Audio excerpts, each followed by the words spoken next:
With so many options, why choose Arizona State University? For me, the only online option was ASU because of the quality. Their faculty was really involved with their students and care about your personal journey. The dedication to my personal development from my professors, that's been extremely valuable to me. Earn your degree from the nation's most innovative university. Online. That's a degree better. Explore more than 300 undergraduate, graduate, and certificate programs at asuonline.asu.edu. This is your wielding power is the game in question. Leader Fan Radio Network. Okay. And KFAN.com. It's 2 minutes and 17 seconds. Mark your watches. Past the hour of 3 o'clock Central Standard Time. We welcome you back to a Tuesday production of the Afternoon Aardvark, the bumper-to-bumper program. Delighted you are along for the 3-hour tour today. We are preempted at 6 for the return of Minnesota Wild hockey, correct? Is this the last game of the road trip? I think it is. They play the Bruins tonight. It's the Boston Bruins tonight. They're an original six, right? Aren't they? Very much so, 100%, yes. I think this is the finish of Luigi's TV sojourn on this 4-game trip. He's going to join us on tomorrow's show, by the way. Louis, rather than his customary Tuesday visit, will join us tomorrow.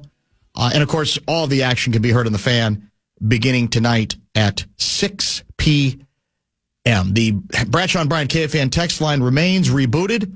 For your purposes, it's open now, 64686. The talkback line is also available to you, and we heartily encourage that you get in on that fun as well. Probably no phone calls today, but who knows? Every once in a while, we dip in.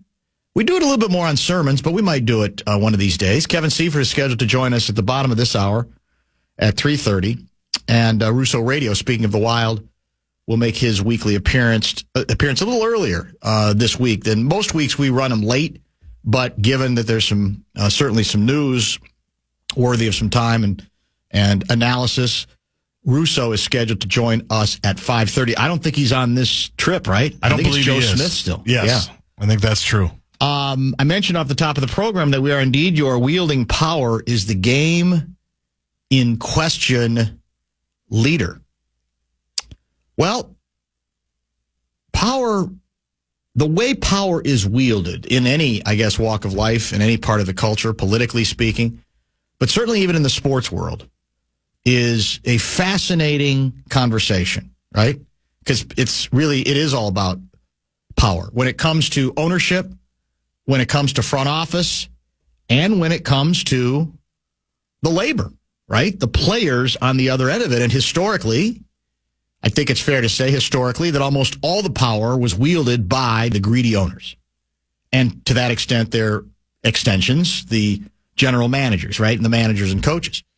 Well, over the period as the unions got a little stronger, especially in Major League Baseball, I think it's fair to say that players got used to wielding more power and saying, whoa, wait a minute. The pendulum has got to swing back in our direction some. And certainly when it comes to the game of basketball, because there are only 5 players on the court at once, it's been more and more likely that a single superstar player has come to enjoy and manipulate his ability to wield more power as well. I mean, there's the feeling, I think, from a sports culture standpoint, that basically everything's got to be run by a LeBron James or a Michael Jordan. Not so much, because even though he was extremely powerful and probably should have had all the power, back then, there was still, I think, it was more likely that management was going to say, we're going to kind of do what we're going to do. Yeah, there were limits. There seemed limits. And I think those limits have been eroded. And that's, I think, the most underrated, sneaky, provocative part of the trade we examined in much detail yesterday. And so I don't want to, we covered a lot of it in terms of the basketball implications of it. Luka Garza, there I go. Devin Booker. Luka Doncic had his introductory press conference. More on that later in Los Angeles, California. We talked about the trade itself, the ramifications of it. What does it all mean? What I want to get to today that I think is fascinating because it goes beyond basketball is, to a certain extent, much to the chagrin, by the way, of a few players, including Kevin Durant, and not just him. I think that trade, maybe the most fascinating thing about it was an attempt, I think, and with success, for the power structure to go back to the organizations, to the owners to a degree, but to the general managers who basically pulled the trigger on that deal. If you recall, in fact, yesterday I heard Antonio Daniels talking about this, former NBA player who's on Sirius XM radio a lot, the NBA channel.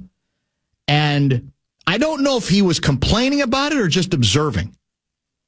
But in effect, if you strip away all the other basketball layers of it, wasn't that as aggressive an attempt by really not just one team, not just the Dallas Mavericks, but to a certain extent even the Los Angeles Lakers, to wrestle back control from one of the biggest, most successful, best-known worldwide athletes in the world. I mean, Luka Doncic has not won a title yet, but in terms of his star, how brightly it shines across the world, it doesn't get much more brilliant than him, does it? Does not. Okay.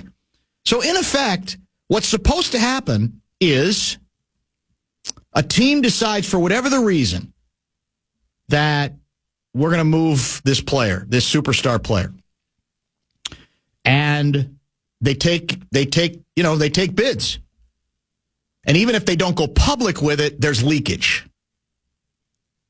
And when there's leakage, guess what happens? The player and or the player's agent says, not so fast, my friend. We're going to have a lot to say. We're supposed to have almost everything to say about that kind of deal. This correct? Is the player empowerment era. Exactly it. And whether they intended it this way or not, what the Dallas Mavericks and the Los Angeles Lakers conspired to do was to say, bleep you.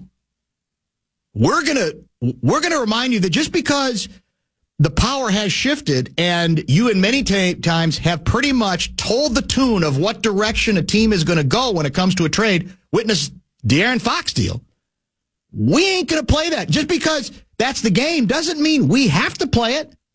Doesn't mean that we can't try to wrestle back some of that control. Jimmy Butler's trying to do it right now, too. Exactly it. So to me, this is a very much of a throwback move because Dallas, whether they got enough or not, is not the point of this story. They may have cut their nose to spite their face in order to say, hey, we wrestled back control. But it's very clear Luka did not have much to do with any of this at all. Now, he may be fine going to L.A. anyway.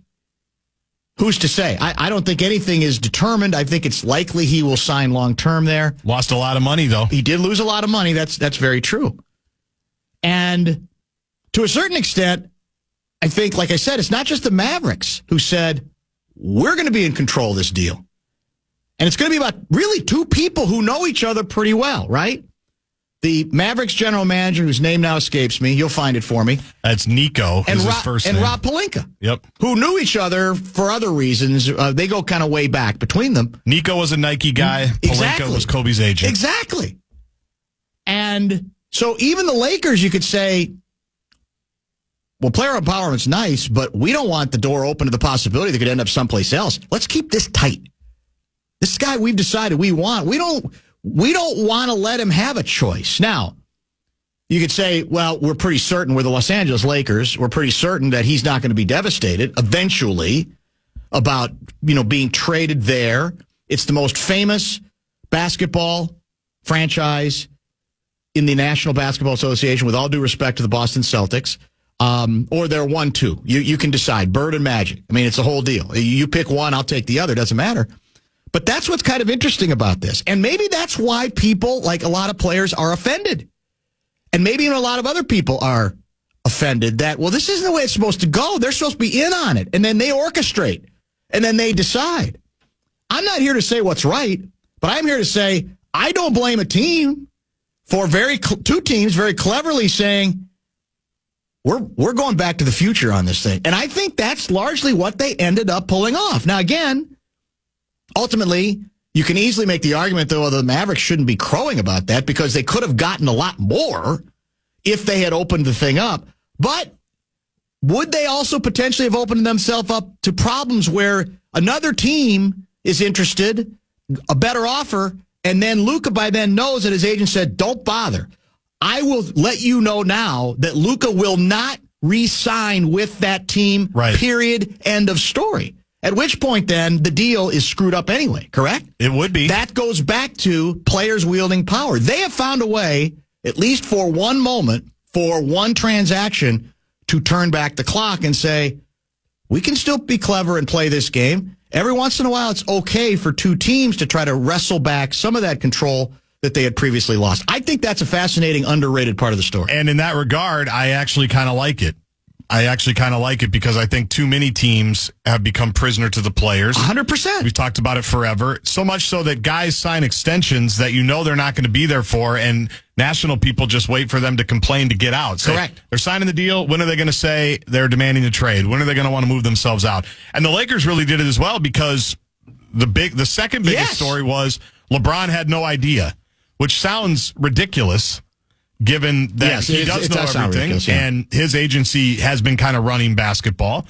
That's the other part that people are saying. Anthony Davis, a week and a half ago, was publicly talking about what the Lakers needed to trade for and why they needed to trade for those pieces so that he could be put in his more natural position, which he's going to get to do in Dallas now. But Anthony Davis was talking about his own wish list for what the Lakers needed to do, and Pelinka's going, oh, you're going to play next to some bigs.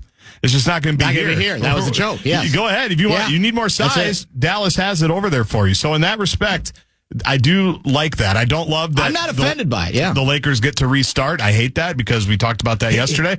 But this is an interesting collateral part. To me, here's the way it should be. All's fair. I mean, you know, God bless you for the ability to gain more control and to use it when you can. You have every right to continue to try to do that and to wrestle away from others who have had that control. That doesn't mean the other side of this can't every once in a while say, well, we got an idea. Here's what we're going to do to bring it back in our direction. Because part of, I think, it's the old pendulum game. You feel like it, in some ways, probably has swung too far from an age when it was players had nothing. They had no control over anything, to maybe they got a little bit on the basis of how they wake up one day, ego, not very solid reasons, too much control. And to that extent, they can hold entire franchises hostage. And sometimes they're really not mature enough to figure that out either. So, interesting departure, I believe. Let's do this. Let's get a pause in early. Kevin Seifert, looks like he came in again. I haven't even asked. I know. He's that's the so kind of well guy trained. he is. So damn. Well, it's Super Bowl week. It's Super Bowl week. We are not in the guest empowerment era. No, bumper to bumper wields the power. Well, we try to. Sometimes we succeed. Some we do, yeah. Sometimes we fail. But first, the fan wants to give you a shot to put a grain in your hand with our national cash contest, and you can enter the keyword money at KFAN.com. Go to KFAN.com, and the first keyword of the day is money. I've had a headache the last 24 to 48 hours because there's among the about 15, there's conspiracy theories everywhere. We're going to have to talk about some of them with Seifert when he joins in studio at 3:30. Commissioner talked about it some yesterday. And now apparently the Zebras are fighting back. They are. We'll get to that a little bit too. I know Seifert has all the details on that story too, about, it's the conspiracy to keep the Chiefs alive and all this stuff. And so among the conspiracy theories having to do with this trade, it's tiresome, but okay, I'll bite. I'll at least mention it if it'll make the person happy. The trade was because the owners of Dallas are also the owners of Sands Casino. Political environment in Texas will never allow casinos, as they've tried since 2000. Dallas ownership made a decision to trade with a long-term goal of moving to Vegas, thus avoiding the $350 million coming down the pipe. I've heard it. I know that ownership has changed with Mark Cuban no longer being involved. More on that in a minute. But from everybody I trust who actually reports this bleeping story, reports it, they're saying It ain't that complicated. The general manager of the Dallas Mavericks, along with, the word is, Jason Kidd, had a certain idea about what direction the franchise should go, and they weren't crazy about handing another set of keys, the only set of keys, to Luka Doncic. They may pay for it. That may seem preposterous from the outside, but that's it. Period. End of story. Dallas Mavericks have been an extremely lucrative and successful franchise. Okay? I don't see the NBA wanting them to move to easily move, go, you want to move to Vegas? Go ahead. I don't. I just don't see it. But beyond that, the people who've been reporting this story have said, this is the vision. And the fact is, and, Mitch Lawrence alluded to some of this with us. Was it yesterday? Yeah, it had to be yesterday. That, and I've heard some other people talk about this who report on the team. And they say it was fairly well known that obviously if you have Luka, you have to build a lot of it around him. But that Luka is really not in Jason Kidd's wheelhouse in terms of approach. Jason Kidd is a move the ball guy. Not the ball stops. And we just got to deal with it because he's such an offensive genius. We just have to deal with the fact he might have it for 18 of the 24 seconds of the shot clock. Right? And Jason Kidd is also not a guy who's a fan of theatrics when it comes to whining with officials, not getting back on defense for all those reasons. So, again, I'd say be careful underrating a top 5 offensive talent, Jason, but I don't think that the conspiracy is that vast. Now, if they move to Vegas, I'll save the tape. I'll be the first to apologize if I'm still alive and still working. So, but that I've heard this too much, and it sounds cool. It sounds really, really, really cool. But I don't think that's what the story is. I think it's perhaps a misguided notion by this general manager who may pay for it, but a belief that they actually think they're better right now. They're not, as a franchise, forget the long-term ramifications about where they go. As a long-term franchise, we're just not crazy about committing almost $500 million to this player on the basis of what they think they might know or how quickly they think. I mean, the injury he has now, even Luka fans admit he's had it like 4 times in the last 2.5 years. Got a bad calf. Right. And the dirty little secret is what contributes to it, to a certain extent, is he's out of shape, relatively speaking. So I think it's more likely all that than these other conspiracy theories. I mentioned Cuban. I saw this nugget. I don't know if you saw it. Now, he's a minority owner of the club, correct? Yeah, he still has a stake. He has confirmed to one reporter that he was not informed about the Luka deal. The Mavericks minority owner said he did receive a phone call just before the deal was announced. I'm wondering how that call went because Cuban wouldn't have done it. No chance, I don't think. And nobody who knows Cuban believes he would have done it. He would have done the Shark Tank, and with that, I'm out. Exactly. What made me think of the late, great Bob Newhart. Because, Bob Newhart's bit, one of his great phone bits was the one-sided conversation where you'd hear him talking to someone else. So imagine Bob Newhart being the majority owner representative who has to deliver the news to Mark Cuban that we are trading away one of the 5 best basketball players in the world, maybe even better than that offensively, at the age of 25. Bob Newhart would have had some fun with that. Yeah. The hemming and hawing and then the way he responds. Where are we trading him, sir? Exactly. Yeah. Exactly it. Los Angeles, where, speaking of that press conference today, did you hear any of it? I've just seen the quotes circulate. Luka's going Denny on it. You would have thrown up because it started out, honestly, Pelinka, I guess this is what happens. You're in La La Land and you're haughty and you feel like you've snookered the basketball world, which to a certain extent he has. Yep. But it was so thick with everything that everybody hates about this deal, which is basically we're the Lakers. Of course we got Kobe. Of course we got Kareem. Of course. It was so over the top haughty that you'd like to think you'd have the decency to just let the moment reveal itself. don't state the obvious. Let other people state the obvious. But when you state the obvious, for the people who already hate the deal and hate the whole concept of holding their nose, oh my God, rolling our eyes, the Lakers, it's, the grand franchise. He went all through it as if he had written it all down. And it was vomit worthy. Well, thank you for the heads up West, and the trigger warning. I guess what I'm saying is Jerry West would not do that. Jerry West would just, we had a great opportunity, and we're really pleased we were able to get that done. And now, you don't need anything else from me. Questions for Luka. That's what Jerry West would have been. I'm a basketball guy. Yep. We make moves. We're not going to make a big deal of it. We're just going to do what we think we have to do. And he wanted a medal pinned on his chest. Oh my God! It was just so thick. You want the statue in Chick Hearn Court? To wed this franchise with this world class. Everybody there's nobody who doesn't know Luka. I mean, it had to be. Oh my God! I thought it was ridiculous. I was actually annoyed by it. I almost drove off the road. I'm annoyed by you continuing to talk about it and giving me the blow by blow. Anyway, I digress. So that's it. But I have to believe that was an uncomfortable conversation with Cuban, where he basically said, if it's true, he'd had no advance notice either.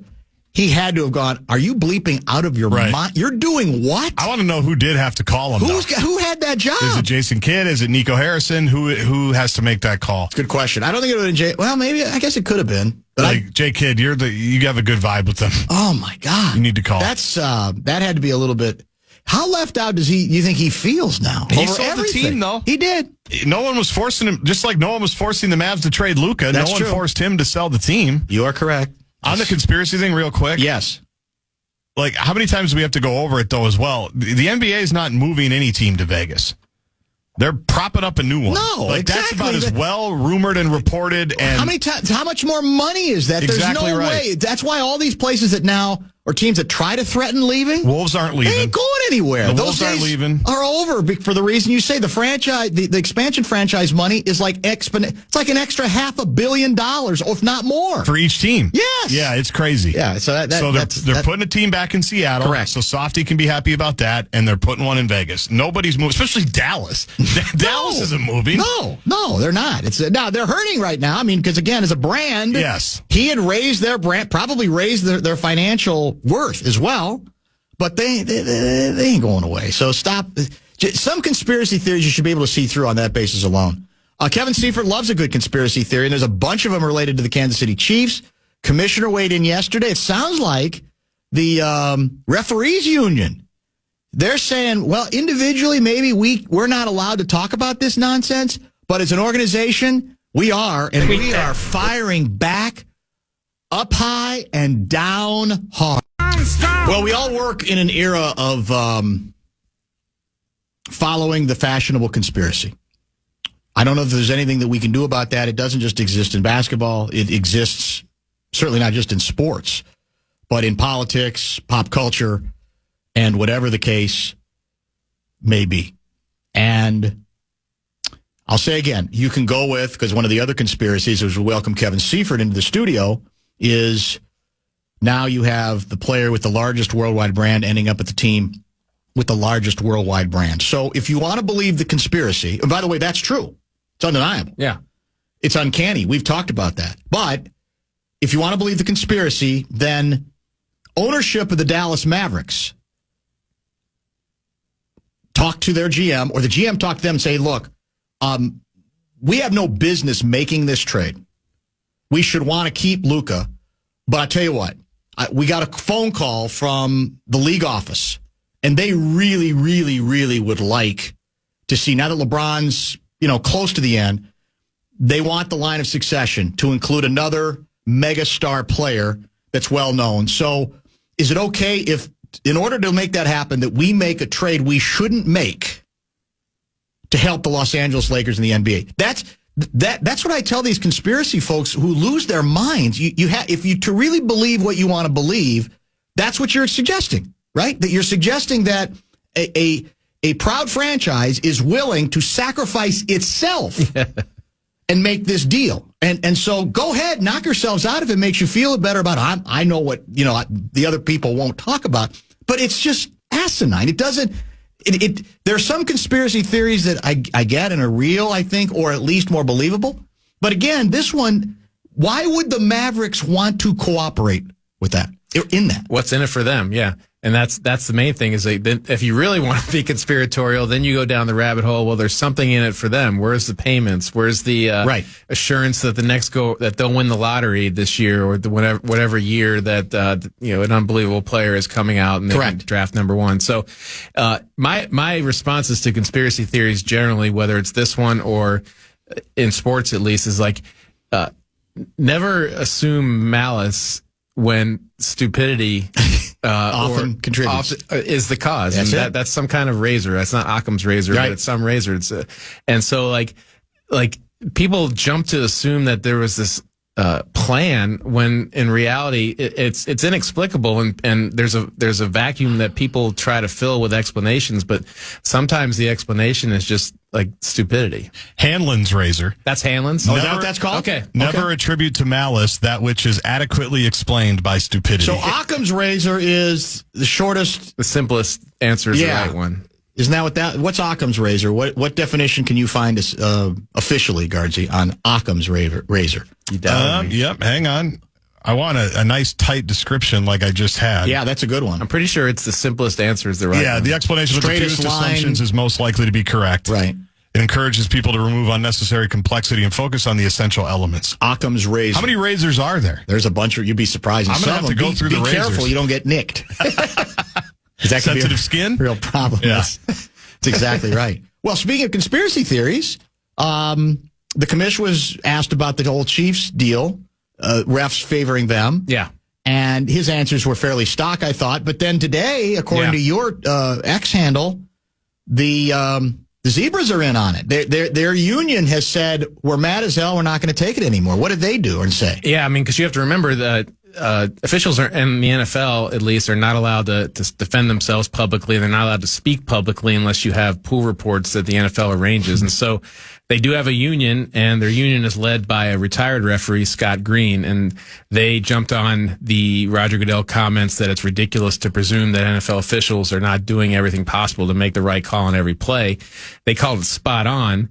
They said they reminded the world that officiating crews don't work more than 2 games of any team all year, so it would be very hard to he said to achieve the conspiracy that people are suggesting. They said it's insulting and preposterous to hear conspiracy theories that somehow 17 officiating crews consisting of 138 officials are colluding to assist one team. In other words, they're not good enough to do that. It's once again, you're giving them too much credit. Yeah. Well, isn't this more? And by the way, I think we've talked about it. I think the Bills got screwed in a couple of calls. I don't know that meant for sure they were going to win that game, but I didn't like a couple of the calls. But aren't we in the territory that's fairly familiar here that has more to do with we tend to believe any of the dominant teams, whatever the sport is more likely to get a preponderance of the calls going their way. The feeling that superstars get the benefit of the doubt. Really good team. I mean, because we used to hear this about the Patriots. That's convenient. Well, they don't need all that extra help. That's a pretty good call that they got. Would any other team have gotten that call? Would any other quarterback but Brady gotten that call? So I think whatever team is really good. I mean, I can remember going back to the day when the 49ers first emerged as a superpower, and then they went from Montana to Young. Yeah. I remember that then. It was the best teams. And look, I'm not even going to necessarily dismiss the possibility that whether they're even conscious of doing it, that officials in any sport might be more likely every once in a while to give a little bit of the benefit of the doubt to the team that always seems able to win the game. I don't know how you measure that. I don't know how you prove it. But I don't think what we're hearing about is all that new. No, I actually would be curious to go back and look at the microfilm of the 1927 Yankees and see what people thought of why they were winning so many games and became the greatest lineup in the history of baseball. And so they got a lot of calls. Yeah, I'm sure they got strike zones were different. The strike zone when they were hitting was awfully small. But people, like I said, like whenever there's a seemingly inexplicable event in sports, and in this case, it's in a salary cap era in a league that is otherwise very competitive, why are we now in the second era of one team just dominating the Super Bowls? There must be an explanation. It can't be because they're just good, better than everyone else.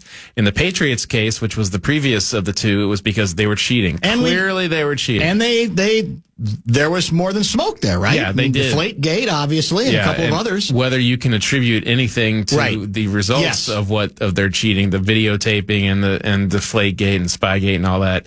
And so whether that's in the New Orleans had when they won the Super Bowl, they had the Bounty Gate, supposedly. And so, it goes on and on. And so people, look for a reason other than, especially in football, because it is designed for teams, everybody to be competitive and there to be a lot of parity. And other than the Chiefs, we've seen lots of other teams come and go, during this era. Kevin Seifert, ESPN.com joins us weekly. It is indeed Super Bowl week. And Guardsy, since you're already in here for this, since we both melted down on the expansion, the fact that if the NBA ends up in Vegas, it'll be with an expansion team for all the financial reasons, because that's what we're hearing from these people. It's all about money.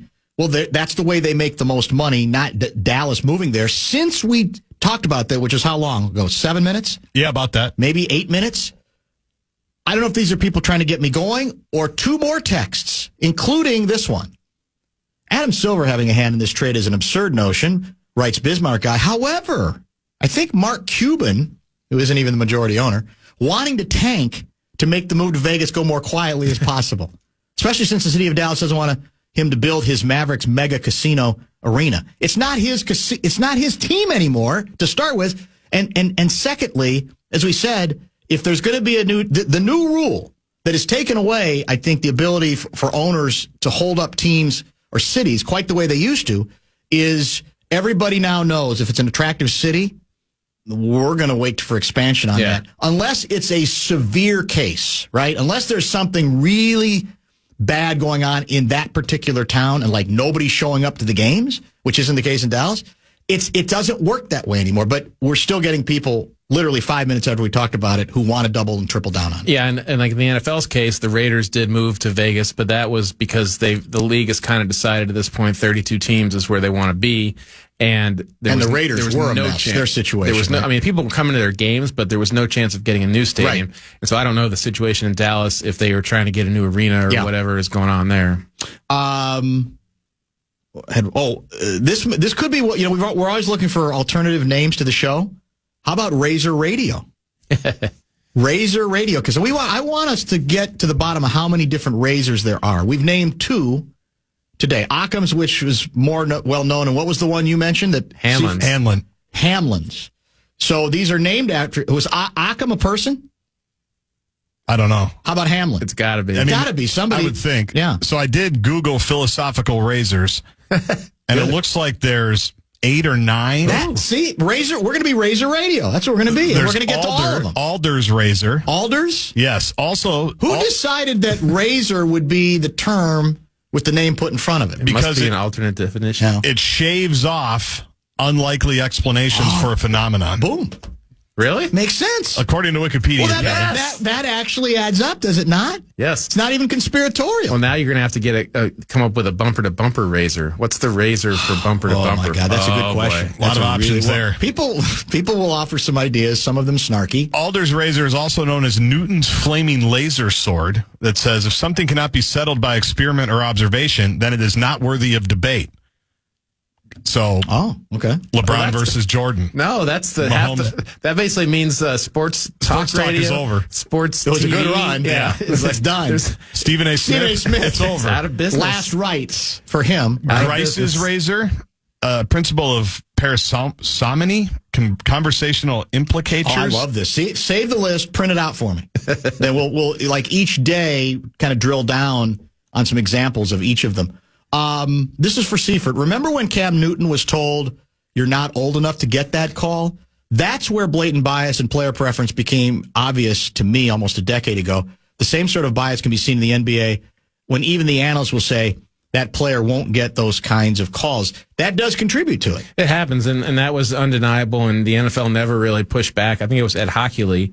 Is that who it was? Yeah, so who's not a referee anymore, who told that, I think it was either him or Steratore, somebody who's not a referee right now, told Cam Newton that. And so, and that's something that I think exists in all sports, and there's, and there could be a lot of explanations for it, including when a player protests. If you don't know him as well, you don't know necessarily if he's protesting out of serious protest or he's just trying to make a show of it. And as you get to know the player more, you know when he actually believes he was hit out of bounds and when he's just trying to get that call. Okay. Hockley's kid's involved, so I hope it wasn't Hockley that said that. Yeah. Might have trickled down. Yeah. Clayton from Rochester has a definition for what he classifies as Halvey's razor. This is great. As in... is it arable? Yeah, it's just they're coming in so fast, I had to scroll down. How high is high? That's Halvey's razor. How high is high? Halvey's razor. That's a whole nother podcast.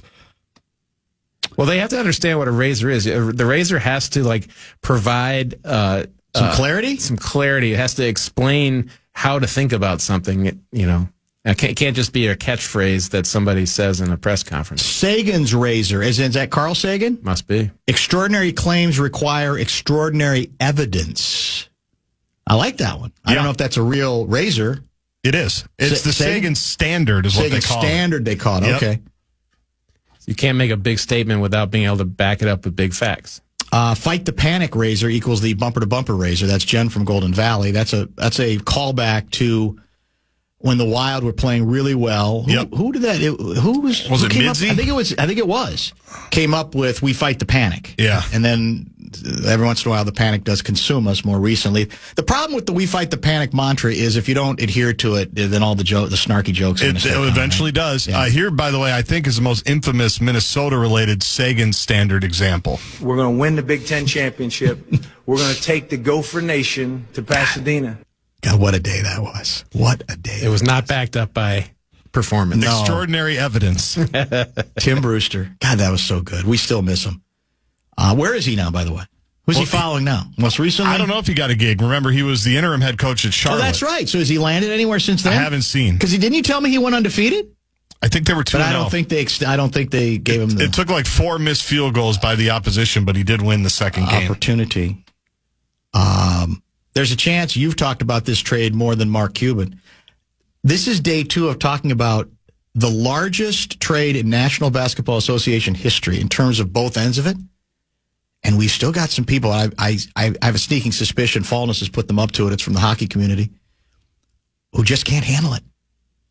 They just can't handle that there might, for a second day, be a little discussion on a daily talk radio sports program about, and by the way, what we were talking about at the start of the show today has larger ramifications. You don't have to care about the two teams, because we were talking about, largely the NBA has become a league in which you feel as if the players do wield 80% of the superstar player. Yeah. Almost all the power. And what these guys cleverly did, whether they intended it or not, is they went back to the future and they said, we're the captains again. And we're going to take care of it because, the Mavericks, they may be cutting their nose to spite their face because obviously they could have gotten more. There's no question if they'd opened it up.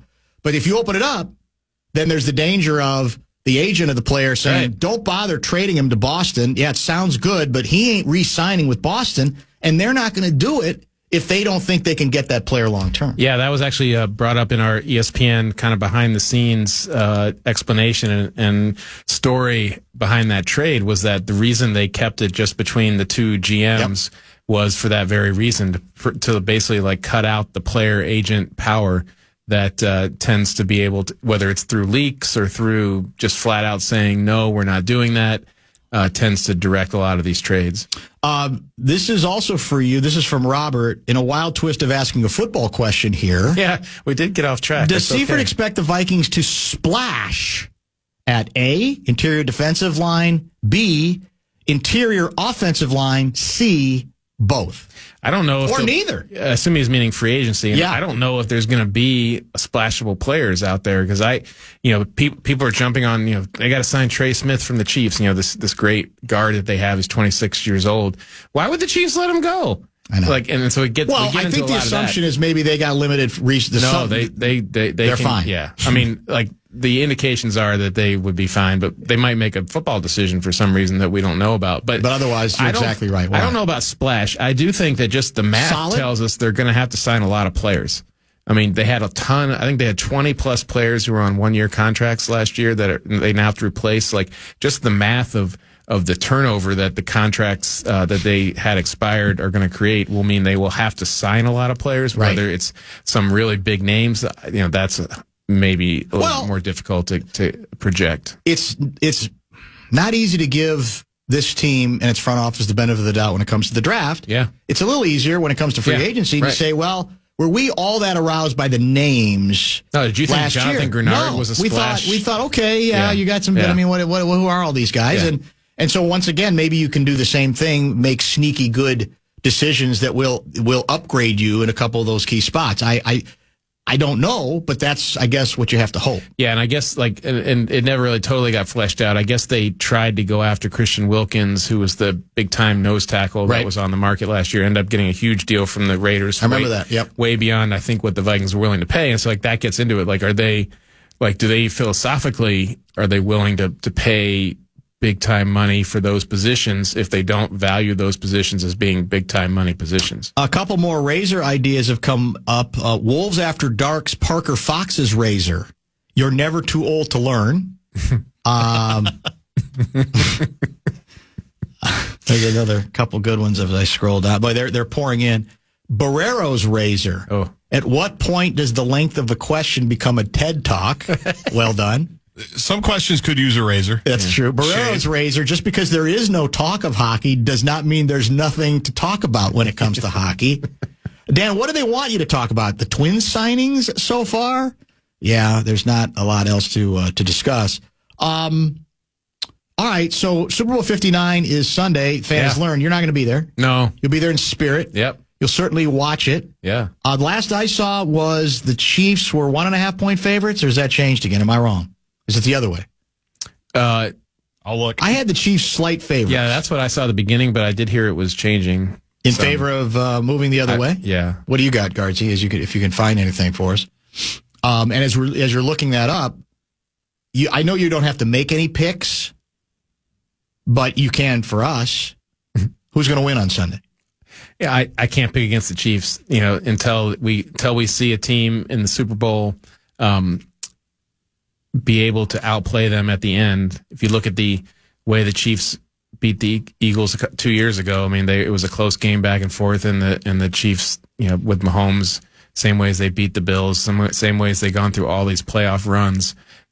They're better in the last 5 minutes of the game, and until we see somebody overcome that, it's hard for me to pick against them. DraftKings line right now has the Chiefs as 1.5 favorites. Okay. 1.5 still. Yeah. Okay. By the way, Deflategate was found to be scientifically false, writes, That's what area code is this? 830 guy. That's not the true. Football's lost air pressure because of air temperature. It was. Is that the Belichick? Is that North Carolina area code? I'm not sure. What area code was it? That's San Antonio Davy. Yeah. 330. That's Texas. Okay. No, I think what was said was that was possible. That because absolutely you can, if it gets colder out, the air pressure can drop. But is that what caused it to drop? But they couldn't prove that. Are we going to get? Hold on a second, man. They're coming in pretty fast today. It's making it hard to read. Yeah, they as soon as you get to one, then it disappears because there's a scrolling mechanism here. Are we going to get Myles Garrett? I mean, that's the other thing people want to know. Why not us? I doubt it. Somebody had an interesting suggestion. I don't know if I can totally articulate it, but basically, you get Myles Garrett if you take Deshaun Watson, and you don't give anything up, and then you don't have to play Deshaun Watson. How much more will you owe him? Like absurd amount of money. Yeah, that's the the fatal flaw. Yeah, but you're not giving up any of your draft picks. You're not giving up any of your own players. You're basically buying. You're spending even more money it's an on Myles intriguing possibility. But I mean, can a team even afford that really? I mean, doesn't that put you back in salary cap hell, even if you've got a rookie playing a quarterback or a second-year guy playing quarterback? If it depends how important Myles Garrett is to you. Would you dangle? Somebody yesterday was willing to consider dangling the rights to JJ McCarthy. Well, Orlowski was talking about that and said, if you're the Browns, call the Vikings and just see what's going on. I do not think the Vikings will trade JJ McCarthy, even if they sign Sam Darnold to a multi-year contract. That wouldn't make a lot of sense, but there's definitely, you'd not be doing your due diligence if you were another team that needed a quarterback and you didn't at least ask. Let's pick up on the JJ McCarthy part of this story because there's more to discuss there. Top of the hour pause. Kevin Seifert is in studio now, and Russo Radio will join at 5:30.